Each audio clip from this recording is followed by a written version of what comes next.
Ini wallah. Soalnya wajib kan. Torbe tokko tokko qamaa jira. Maaf hin dubbanne dhugaa jirtu maaf garaa keessa liqimsee ta'an maaf hin dubbanne maaf hin baafne bira lubbuu isaa baasuun barbaadu inni. Waan irratti walii galuuf jira jechuudha. Kan dhugaa sirriitti jechuudha. Wanti irratti walii gallu barraan tan dhugaadha naaf dhuftee miti.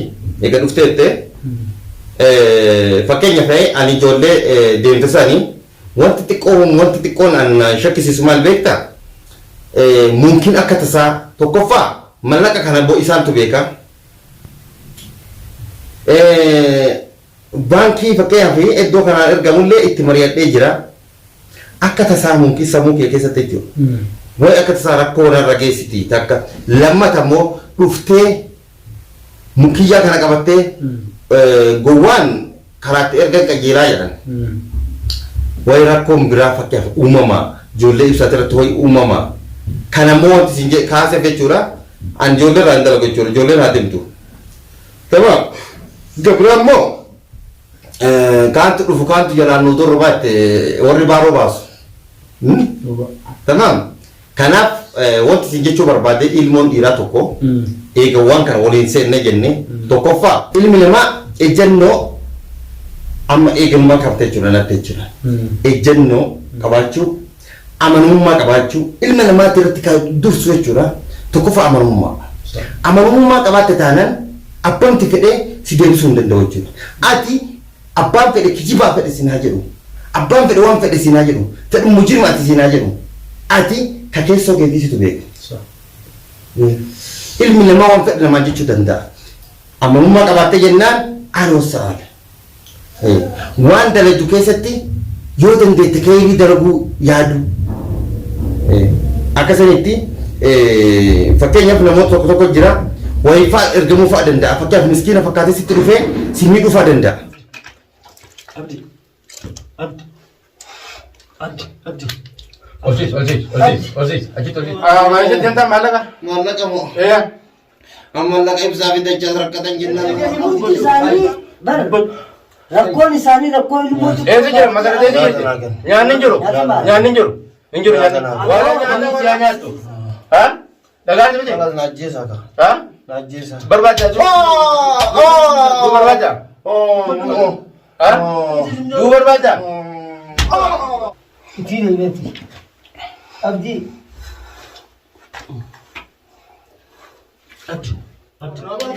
No abnu yaamime.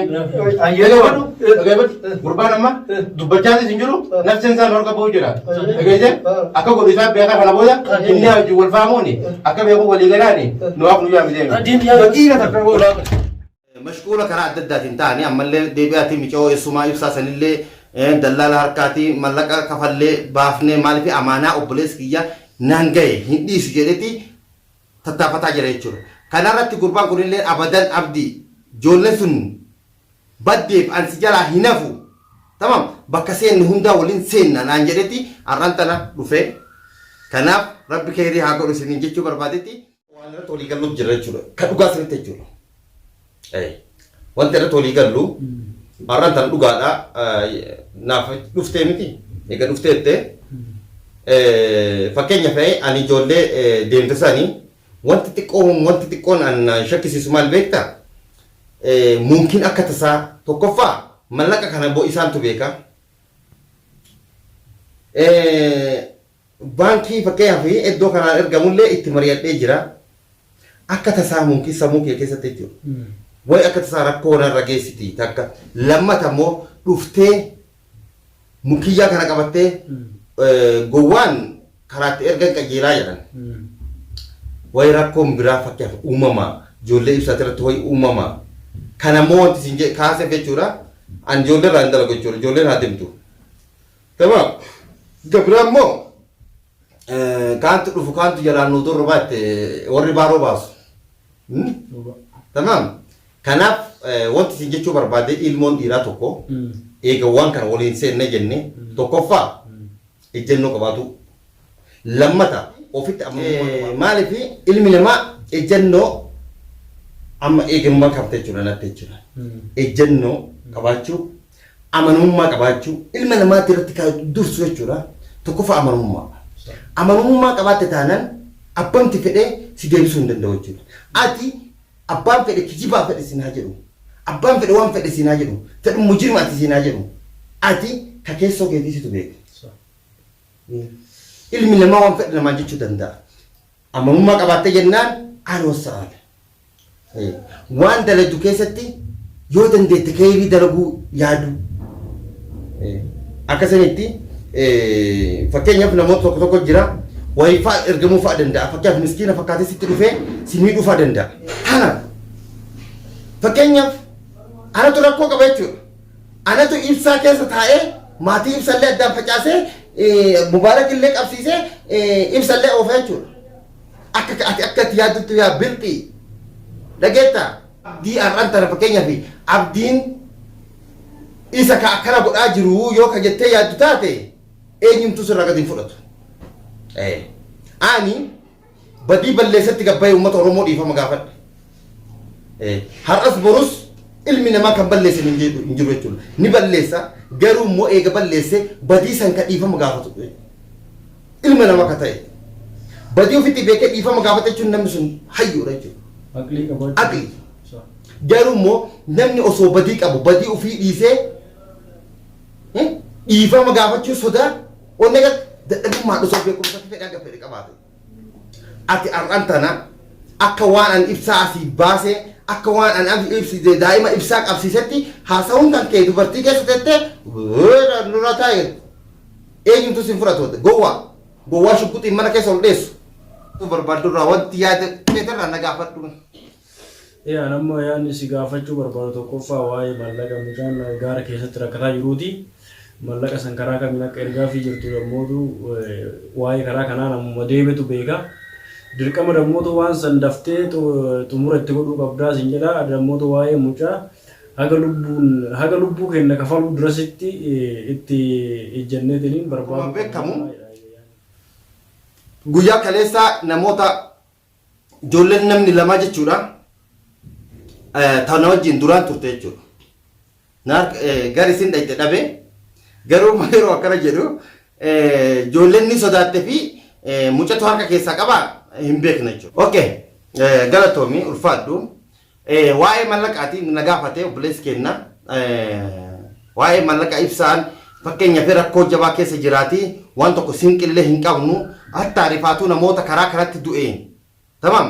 Kana hundaanuu jechuudha onneen teenya akka tokko nu taate kalaas amman tana nuti du'aaf jiruu keessa jirra jedhee jennaani fakkeenyaaf sira mallanni kun qaata kaameef ture akkaataa fakkeenyaaf gaara jiranii eenyu irratti isaaniif ergina osoo jennu as turre hangana ga'e jechuudha. Kan biraa immoo asii kam agartu kana diinni jechuudha harkanii guyyaa na jilbifachiisuuf tamam harka na kennachiisuuf hedduu yaalaa turanii garuu hanga ammaa alhamdulillahi rabbi hin danda'a harki isaanii keessa nan buufne maaliif hangana turuun kiyyaan ufiif kuudha jechuudha. Maaliif rabbi wajjin ufiif kuudha.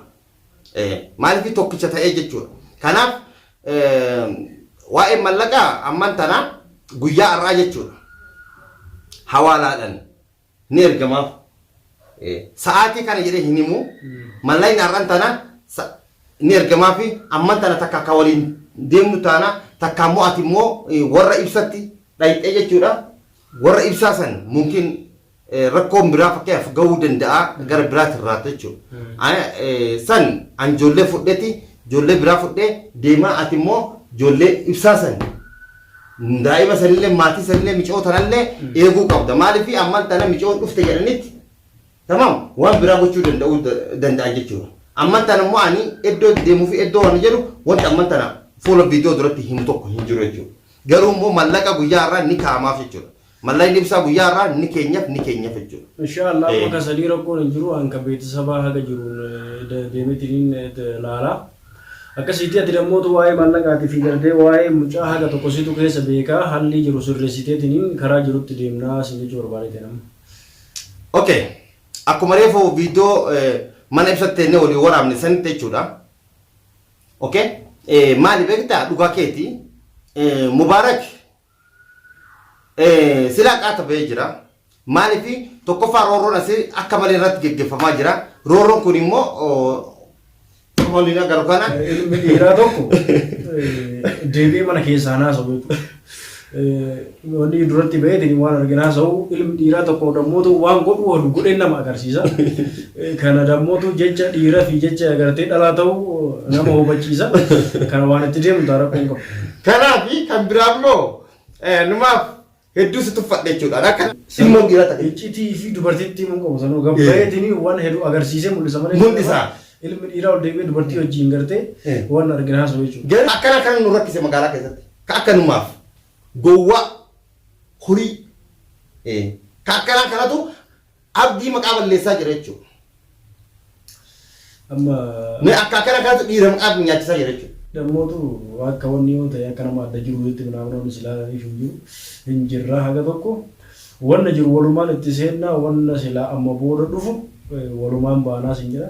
Kanaafuu wanni yaaddoituu tokko jiru ati dammootu waa'ee mucaa kan itti yaaddeetiniin mallaqa sana akka keettuu fi dammootu haadha maatii isaa guutuu bira deemeetiniin jajjabeessa akkasii sin jedhati. Sun akkasiiti inshallah wanda fuulduratti ilma namaatii gahee baran beeynu wanna dhufu walumaan laallaa jechuudha wanna silaa amma taa'amuu qabu gooneetiin ka rabbi fedhu wajjumaa dheeyina jechuudha. Akkasanitti hordoftoota kiyya hedduu haasaa sirriitti dheeressee jira. Yaada kiyya gara immoo akka dhageeffatan abdii guddaa isinirraa qaba. Du'aa inni bira dhaabbadhaa yaada inni bira dhaabbadhaa.